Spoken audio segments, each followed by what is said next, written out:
What's up everybody? It's Heather here, back at you with another video to inspire you and encourage you and just to say, hey, I love reading. Do you love reading? I love writing. Do you love writing? Let's go. Today, what we're gonna look at, oh yeah, by the way, I've got my velvet party shirt on because it's almost the end of the school year. We have 10 days left. Probably by the time you're seeing this, there'll be closer to like 5 days left. And I wanted to share with you one of my all-time favorite things to do with my students at the end of the year, just to celebrate and wrap it up and have something really meaningful and something to give them to look forward to for years to come. That thing is having them write a letter to themselves at the end of the school year. So this is such a fun thing that when students get this back, they're like, oh my gosh, Heather, look at this, look what I wrote to myself, or wow, oh my gosh, like I predicted this would happen. And it's just so fun for them to see it in so many ways when they're older, but it's also really fun for students to imagine themselves at that moment, graduating high school, or whatever it was that I said when we were gonna do it, graduating college. You can set the time for whatever it is you wanna mail these back to your students. And I have a couple of really key things that they should have in their letter, and I wanted to share those with you now that make it super fun to open up years from now when students are achieving another really important milestone in their lives. I even had one student tell me this year that he had no record of his past self. He didn't keep a journal, he never wrote anything down. He was new to the country when he came here, and he wrote this letter in my class, and I was able to give it back to him, and this is his one thing that he has from when he was 14 years old. I just think that's so cool. So you'll be able to do this, and this is an awesome gift, free gift you can give to your students, and they have a lot of fun with it. I've also had students stuff it with a little bit of money, nothing more than $5. One year the student who was writing it figured out that they would be 21 by the time that they would get their letter back, and they wanted to buy themselves a drink in the future. So I allowed it. I've had people put in little stickers or whatnot, anything that's flat, anything that will bring them joy a few years down the road. So here we go. These are the things I would recommend having your student write in a letter to themselves. Number one, put the date. Put the month, date, year. This is number one in my list. It's not as meaningful if students don't know really what the date is that they wrote it. And here's the craziest thing with this. I usually write my letters with my students too, and I open them up every year too. And for the past 3 years, I've been writing it on June 2nd. Not planned, it's just the day we do it. And I just think that's so cool, and I would have never known that synchronicity had I not written the date. So number one, put the date on. Number two, give a salutation. Address yourself. Dear future Heather. Dear most wonderful person in the whole wide world. Dear person who is gonna do great things with their life. Hello. However they want to address it to themselves, I think that's fine with me. You can choose what you want to do, but have them address it, set it up like a normal letter like you would. Then sometimes this is where students get stuck, and it's well, what do I put in? Hello, what I ate Cheerios for breakfast? And sure, that's totally valid. But even really before I get to this part, I brainstorm with my students, what's something that you think would be interesting that you would want to know 5 years from now? So usually what comes up are things like predictions, what's going to happen in the world 5 years from now. Usually things that come up is the routine, what's your normal routine? Write that down so that you can either laugh about it later or encourage yourself to get back on a routine later or something like that. Encouragement is a huge one that people love to get. Everybody's going to go through a hard time. Everybody's always going through something, right? So if you imagine your past self had written to your present self or your future self right now, and you open it up and you say, you have little 14-year-old you saying, you can do it, I believe in you. That's really, really encouraging, and I would not underestimate the power of encouragement and the power of words to help your students, start to learn how to encourage themselves now with positive self-speak, but also just then, right? Encourage themselves later on. I'm trying to think what else usually comes in the brainstorm session. Jokes, things they've heard, newspaper headlines, who they're friends with, what type of after-school activities they're doing, if they've had any like altercations with their siblings or their family, what pets they have that they love, like just basic stuff is just like a great record to keep. Another thing that I encourage them to do is to write like, what feelings are they feeling today and why? Like, so-and-so got mad at me at lunch today, blah, blah, blah, blah, blah. And for them, it might not like seem super important or seem worthwhile, but really, as we mature, it's the little things, right? Everybody knows. It's the little things that make the world go round. On the outside, I also put the date. I put it right here, just like I like to know that. So when you have your students get to this phase, which I'll get to in a second, they can do that as well. I'm gonna open this and see what I wrote to myself in 2017. This was a hard year for me. My grandma had just died. Oh, this was, okay. I said, "Dear future Heather, today's the last class that I'll teach to my awesome freshman class. I really enjoyed this group of young people. Other teachers have also noted how kind and compassionate they are." So in this letter, it seems like I chose to write about my students and chose to open it that way. Oh wait, this is 2016. Yeah, this was my awesome freshman class from 2016. I taught these students 3 years in a row. This must be from the 2017 one is a different letter. Let's see. Say, "We've been writing letters to others all semester."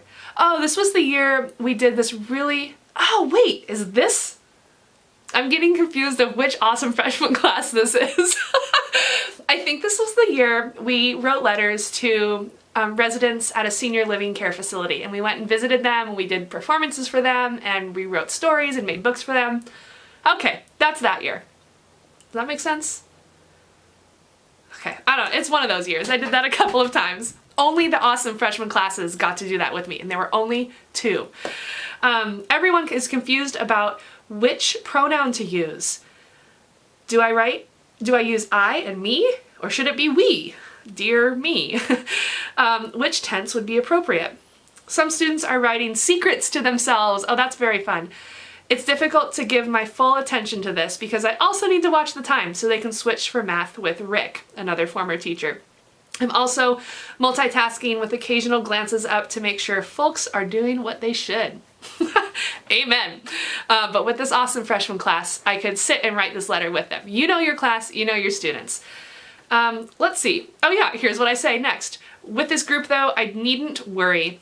They rock the house with pretty much all I ask of them. I'm talking about the music that we're listening to while we're writing this, pens and pencils on paper, deep breaths, chair squeaks, and the sound of skin moving quickly over paper.